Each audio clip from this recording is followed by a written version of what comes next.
Meenakshi silent action, party తీరుపై సొంత నెట్వర్క్తో ఆరా, రోజువారీ డెవలప్మెంట్పై నివేదికలు, ఫ్రెండ్స్ మధ్యప్రదేశ్ సెటిలర్లతో విషయ విశ్లేషణ, ఎమ్మెల్సీ ప్రచారంపై సీరియస్, కేడర్ క్షేత్రస్థాయికి వెళ్ళాలని ఆదేశం.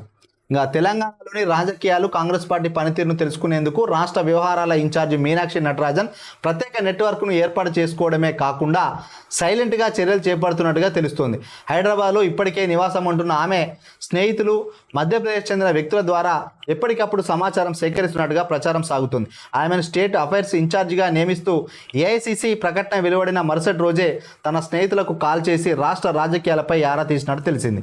దీని ఆధారంగానే గ్రాడ్యుయేట్ ఎమ్మెల్సీ ఎన్నికల్లో కాంగ్రెస్ పార్టీ నేతల ప్రచారం సరిగా లేదని తెలుసుకుని అందరూ క్షేత్రస్థాయిలోకి వెళ్లాలని ఆదేశించినట్టుగా తెలుస్తుంది. అంతేకాకుండా ప్రభుత్వం పనితీరుపై బీజేపీ, బీఆర్ఎస్ చేస్తున్న విమర్శలను కూడా కట్టడి చేయాలని చెప్పి పార్టీకి దిశానిర్దేశం చేసింది. ఎందుకంటే వాస్తవానికి గ్రాడ్యుయేట్ ఎమ్మెల్సీ ఎన్నికల్లో ఆల్ఫోర్స్ నరేందర్ రెడ్డికి కాంగ్రెస్ పార్టీ సపోర్ట్ చేసిందా అని అంటే టికెట్ ఇచ్చింది కావచ్చు, కానీ గెలిపించే దాంట్లో కాంగ్రెస్ క్యాడర్ సరిగ్గా పనిచేయలేదు.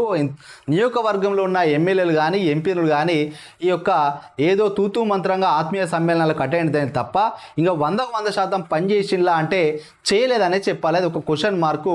ఏదో నామకే వాస్తు వచ్చిండ్లు, వాడు గెలిస్తేంది ఓడిపోతే మాకేంది అన్నట్టుగా కొంతమంది ఎమ్మెల్యేలు ప్రవర్తించిన తీరు మనకు కనిపిస్తుంది. కొంతమంది మాత్రం పార్టీ ఆదేశించింది, పార్టీ టికెట్ ఇచ్చింది కాబట్టి గెలిపించాలని ముందుండి ఆత్మీయ సమ్మేళనాలు చేయడమే కాకుండా పెద్ద ఎత్తున బహిరంగ సభలు పెట్టి దిశానిర్దేశం చేసిన పట్టభద్రులందరి ఓట్లు కాంగ్రెస్ పార్టీకి పడేలాగా కృషి చేసిన వాళ్ళు కొందరైతే మాకు అవసరం లేదు, గెలిచినా ఓడినా మాకు సంబంధం లేదా అన్నట్టు ఉన్నది. కొంత ముఖ్యమంత్రి రేవంత్ రెడ్డి వాక్యాలు కూడా దానికి ఊతం ఇచ్చింది.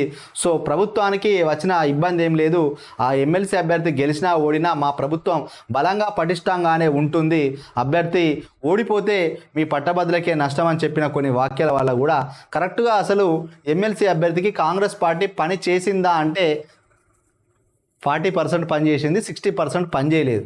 ఇంకా పట్టభద్రులు ఎవరికి వారే యమునా తీరు అన్నట్టుగా ఇండిపెండెంట్ల వైపు ఎక్కువగా మొగ్గు చూపిండ్రు. ఇంకా పార్లమెంటు సెగ్మెంట్లపై ఫోకస్, త్వరలో నియోజకవర్గాల వారీగా భేటీలు, నేతల మధ్య సమన్వయంపై స్పెషల్ ఫోకస్, వర్గపోరు వీడి పార్టీ బలోపేతానికి నిర్దేశం, టీపీసీసీ చీఫ్ అధ్యక్షన మీనాక్షి మీటింగ్స్, రేపు మెదక్ మల్కాజ్గిరి నేతలతో భేటీంగ్. ఈ విధంగా ఒక్కొక్క నియోజకవర్గానికి సంబంధించిన నేతలను పిలిచి టీపీసీసీ చీఫ్ ఆధ్వర్యంలో ఇక్కడ రాష్ట్ర వ్యవహారాల ఇన్ఛార్జి ఈ విధంగా ఫోకస్ పెట్టి వాళ్ళ సమస్యలు తెలుసుకుంటుంది. దీనివల్ల క్షేత్రస్థాయిలో ఈ యొక్క కార్యకర్తలు, నాయకుల సమస్యలు తెలుసుకోవచ్చు. వర్గపోరు ఉంటే వాళ్ళందరినీ కలిపి ఒక్కతాటిపైకి తీసుకొచ్చే ప్రయత్నం చేస్తే కొంత పార్టీ పటిష్టమై ఐకమత్యంగా ఉంటే రానున్న స్థానిక సంస్థ ఎన్నికల్లో బయటపడే అవకాశం ఉంటుంది, లేదంటే గడ్డు పరిస్థితులు ఎదురైతాయి అని చెప్పి మీనాక్షి నటరాజన్ గారు మంచి ఫోకస్ పెట్టినట్టుగా తెలుస్తుంది.